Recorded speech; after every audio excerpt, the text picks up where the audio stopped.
Hello friends, welcome to my channel महिला तूफान।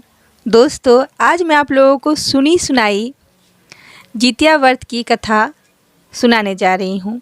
तो ऐसे जितिया व्रत की कथा जो है वो 5 भागों में हमारे यहाँ सुनाया जाता है, जिसमें से जो 5वां भाग होता है उसमें अरियार बरियार से एक पौधा है, उसी से हम लोग विनती करते हैं अपने बच्चे का नाम लेके कि वो जो जितवाहन भगवान है उनके पास ये संदेश पहुंचाए कि उनकी माता ने व्रत किया है बड़ी श्रद्धा से और उनके पुत्र को आशीर्वाद प्राप्त हो, उनकी प्राण रक्षा हो। तो इस तरह का दोहा है सिर्फ 5वां भाग में। लेकिन अभी जो 4 भागों में जो कथा है उसमें पहली कथा है चील सियारन की कथा। तो कथा जो है दोस्तों, जो भी इस वीडियो में आ गए हैं या कथा सुन रहे हैं तो अधूरी कथा ना सुने, पूरी कथा सुननी चाहिए, क्योंकि बीच में ही कथा छोड़ना अशुभ माना जाता है। तो इसलिए कथा पूरी सुने। तो चलिए कथा हम शुरू करते हैं, मेरे साथ मेरे वीडियो में बने रहिए। दोस्तों, कथा चील और सियारन की है। चील जो है वो पेड़ के ऊपर में एक घोंसला बनाकर रहती थी और सियारन जो है वो पेड़ के नीचे जो खोह कहते हैं या माद, उस माद बनाकर वो उसमें रहती थी। दोनों के बीच गहरी मित्रता थी। तो चील और सियारन दोनों ने जो तीजिया व्रत है या जीवित पुत्रिका व्रत भी हम कहते हैं को बड़ी श्रद्धा से दोनों सहेली जो है वो व्रत रखती है, जितिया व्रत रखती है।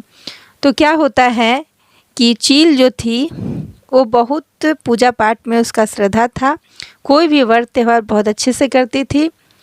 तो उसे व्रत के बारे में सारे नियम पता थे कि इस व्रत में निराहार रहना है, निर्जला रहना है। तो ये व्रत जो है वो सियारन को भी बोलती है कि देखो, तुम हड्डी को देखकर या मांस को देखकर अगर खाने का मन करे भी तो ऐसे मन में विचार भी मत लाना, इससे भी पाप लगता है। पूरे मन कर्म वचन से शुद्ध होकर बहन तुम ये व्रत करना, और मैं भी कर रही हूँ। तो सियारन उस समय तो बोल देती है कि ठीक है बहन, मैं भी ये व्रत मन कर्म वचन से शुद्ध होकर करूँगी, मेरे मन में विचार भी नहीं आएगा हड्डी का या मांस का जो सियारन खाती है, और मैं भी व्रत कर लूँगी, अच्छे से करूँगी, ऐसा वो मन में संकल्प लेती है। तो क्या होता है, चील जो है वो बड़ी श्रद्धा से व्रत रखती है और करती है, भूखी प्यासी रहती है। लेकिन सियारन जो है उसके मन में खाने का भाव जो है वो आने लगता है और उसे लगता है कि कब मौका मिले कि मैं खा लूँ, और वो बीच में मौका देखकर शमशान में जाती है, कुछ हड्डियाँ कुछ मांस लेकर अपने माद में आ जाती है और फिर वो से कंट्रोल नहीं होता, वो खाने लगती है। तो कट कट कट की आवाज़, हड्डियों की आवाज़ टूटने की आने लगती है। तो ऊपर से चील जो है वो बोलती है कि सियारन बहन, अब तुम्हारे मांस से बहुत आवाज़ आ रही है, तुम कुछ गलत तो नहीं कर रही हो। तो वो बोलती नहीं नहीं बहन, मैं बहुत भूखी हूँ, प्यासी हूँ, इसलिए मैं करवट ले रही हूँ, तो इधर की हड्डी मेरी टूट रही है और आवाज़ें आ रही है। फिर इधर करवट लेती हैं तो इधर की हड्डी से आवाज़ें आ रही हैं। मैं कुछ गलत नहीं कर रही हूँ, मैं बड़ी श्रद्धा से व्रत रख रही हूँ। तो सियारन सोचती है कि ये व्रत करने में मुझे तो कोई देख ही नहीं रहा है कि मैं खा रही हूँ कि नहीं खा रही हूँ। ऐसा सोचकर वो खाती चली जाती है और खा लेती है अपने माद में, और सोचती है कि मुझे तो किसी ने नहीं देखा। और फिर सुबह होता है तो चील जो थी वो बड़ी श्रद्धा से अपने व्रत को रखती है, भूखे प्यासे रहती है, मन में खाने पीने का भाव भी नहीं लाती है। उसके बाद कच्चा दूध गौशाला से लाकर वो अपना पीकर पारण करती है, व्रत खोलती है। और सियारन जो थी वो तो अपना व्रत पहले ही तोड़ चुकी थी, अखंडित कर चुकी थी, व्रत उसका पूरा नहीं हो पाया। तो क्या होता है कि जो कर्म हम करते हैं सोचते हैं भगवान नहीं देख रहे हैं, तो ऐसा नहीं है, भगवान देखते हैं। भले कोई आस पड़ोस के लोग ना देखे, कोई ना देखे, लेकिन भगवान देखते हैं। और बुरे कर्म या हमसे कोई गलती हो गई तो उसकी सज़ा तुरंत हमें नहीं मिलती, उसकी सज़ा लेकिन मिलती ज़रूर है, थोड़ा समय लगता है। तो क्या होता है कि चील और सियारन का दूसरा जन्म होता है। तो दूसरे जन्म में चील जो थी वो दासी बनती है और सियारन जो है वो रानी बनती है, राजा की पत्नी रानी बनती है। लेकिन होता क्या है कि चील के जितने भी बच्चे होते हैं वो जीवित होते हैं और बहुत अच्छे सुंदर होते हैं, अच्छे रहते हैं। और सियारन के जितने भी बच्चे होते हैं वो मृत पैदा होते हैं, मरे हुए पैदा होते हैं, जितने भी बच्चे होते हैं सारे। तो सियारन को बहुत चिंता होती है। राजा सियारन के पति भी बहुत दुखी रहते हैं, कुछ होते हुए भी उन्हें संतान का सुख प्राप्त नहीं होता है।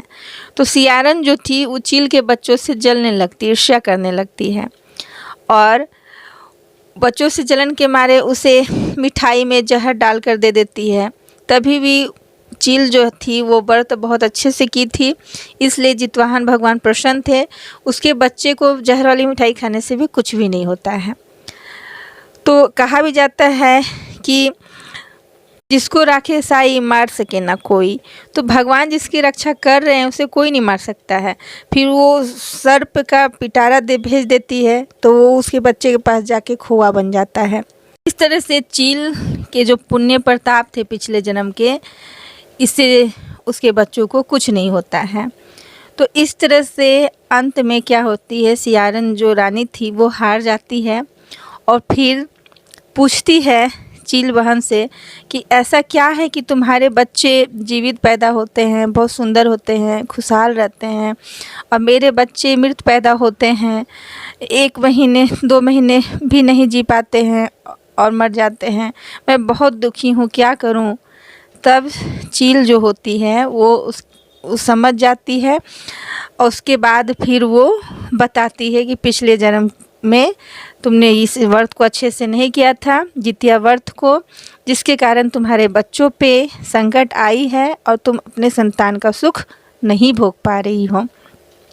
तो इसीलिए जितनी भी माताएं बहनें हैं वो अपना व्रत अगर करती हैं तो श्रद्धा से करें और व्रत के नियमों का पालन करते हुए करें, कुछ त्रुटि इसमें ना करें। और ध्यान रखिए कि कोई नहीं भी देख रहा है तो भगवान देख रहे हैं, और इस व्रत में अगर कोई त्रुटि हुई तो उसका प्रभाव आपके बच्चों पर पड़ता है, और बच्चों पे अगर कुछ प्रभाव पड़ता है तो माता पिता को दुख होता ही है। तो इसलिए आप अपने व्रत को अच्छे से करें। तो आज की कथा, आज की वीडियो बस इतना ही। वीडियो अच्छी लगी हो तो लाइक करें, शेयर करें, कमेंट करें। मेरे चैनल बनाया है तो सब्सक्राइब करें। Thanks for watching my video. जय हिंद, जय भारत। और अपने व्रत को निष्ठा से अच्छे से करें। धन्यवाद।